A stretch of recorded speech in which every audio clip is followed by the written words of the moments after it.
मित्रों, हिंदी है हम के 7वें भाग में मैं आगे अपनी कहानी को आपसे बयां कर रहा हूँ। स्नातक प्रथम वर्ष में ही इलाहाबाद विश्वविद्यालय के प्रोफेसर डॉक्टर पारसनाथ तिवारी जी से अच्छा परिचय हो गया था। वो सरल सहज व्यक्तित्व के धनी विद्वान रहे और छात्रों में लोकप्रिय भी थे। मेरी हिंदी को सही दिशा देने में वह सहायक रहे। डॉक्टर साहब ने दैनिक नंदिनी लिखने के लिए मुझे प्रेरित किया और कहते भी थे कि हिंदी को सही करने का सबसे उपयुक्त माध्यम है। मैंने दैनिक नंदिनी लिखना प्रारंभ कर दिया।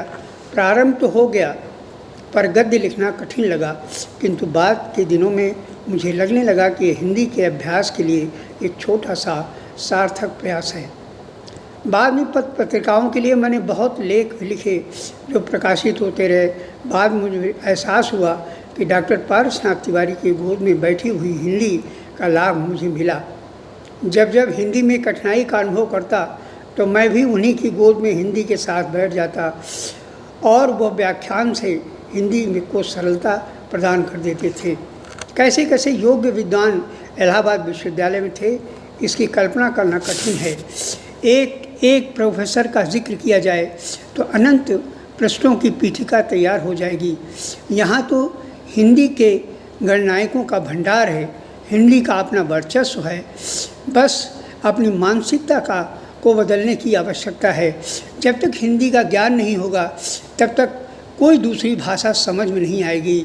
इसलिए राष्ट्रभाषा हिंदी की उन्नति और प्रसार को समझना हम भारतीयों का कर्तव्य बन जाता है। ऐसे समय में विश्वविद्यालय की जो गरिमा थी वो जो मुझे प्राप्त होती रही और हिंदी के माध्यम से मैंने जो कुछ भी किया वो सब इलाहाबाद विश्वविद्यालय की एक बहुत बड़ी देन है। अगर शायद मैं इलाहाबाद विश्वविद्यालय में पढ़ने नहीं गया होता तो मुझे हिंदी का वैभव का ज्ञान बिल्कुल नहीं होता। मेरे बहुत से ऐसे मित्र थे जिन्हें अंग्रेजी से अगाध प्रेम था। उनकी बातचीत से आभास होता था कि वह सब अंग्रेज़ों की औलाद हैं। वह हिंदी को बहुत हिकारज की दृष्टि से देखते और हम जैसे हिंदी के छात्रों को अंग्रेजी में गालियां देकर लज्जित भी करते थे।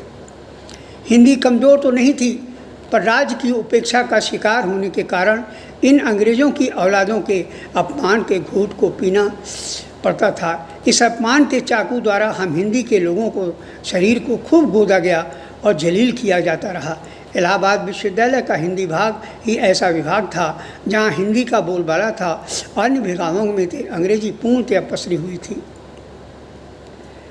मुझे तो हिंदी विभाग में भी पहुंचकर सुकून मिलता, लगता कि मैं स्वर्ग में आ गया हूं, जहां अपने लोग हों, अपनी भाषा हो, अपनी स्वायत्तता की महत्व हो, अविरल बहती हिंदी की धारा हो। मेरा स्नातक मन विश्वविद्यालय के हिंदी ऋषियों से बहुत प्रभावित रहा। उस समय देश के राजनेताओं ने वोट बैंक के कारण भी हिंदी के वर्चस्व को स्वीकार नहीं किया और अन्य बोलियों को राजनीति में डाल दिया, जिसके कारण दक्षिण में हिंदी का विरोध हुआ। इधर कुछ दिनों पहले मैं अपने बेटे दिवांग शर्मा के आग्रह पर दक्षिण यात्रा पर गया था। वहाँ के लोगों को दबी जुबान से हिंदी का प्रयोग करते हुए देखा। मुझे लगा कि उसका सबसे बड़ा कारण बाजारवाद है। विदेश बाजार ने हिंदी को बखूबी अपना लिया है। हिंदी भाषा को स्कूलों में पढ़ाया जाने लगा है, जिससे आने वाली पीढ़ी हिंदी माध्यम से भारतीय बाजार में अपना कब्जा जमा सके। बाजारीकरण के वजह से दक्षिण में भी अंग्रेजी अपना अस्तित्व खो चुकी है। अब तो केवल बोलचाल में अधूरे वाक्यों का सम्मिश्रण है। देशवासियों ने अंग्रेजी को इतना छोटा कर दिया है कि तथाकथित अंग्रेजी दां भी चकित हैं कि अंग्रेजी कहाँ जा रही है। बस अंग्रेज़ों के नक्कार और नकलची लोग रह गए हैं।